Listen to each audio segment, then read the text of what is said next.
If you've just got an iPhone 16 and now you want to download and install your favorite apps and games in there, let's go ahead and see how to do that.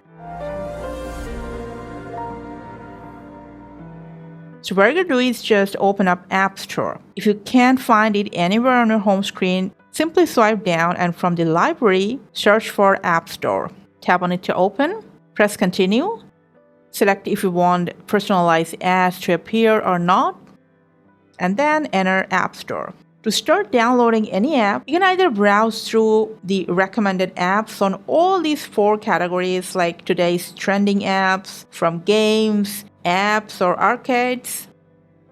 Or you can just tap on the search button and manually search for that specific app that you want to download.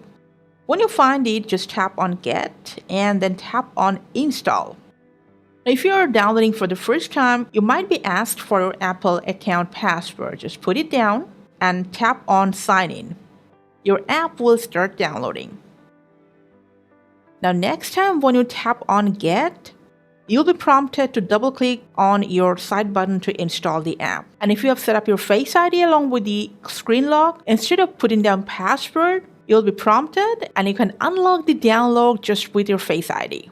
Now you can install multiple applications in a row at the same time depending on the speed of your internet. When the installation is done, just tap on Open, and depending on the app that you've downloaded, just go ahead and follow the prompts to set up the app on your iPhone 16. And that's pretty much how you can download or install any app on your iPhone 16. Thanks for watching.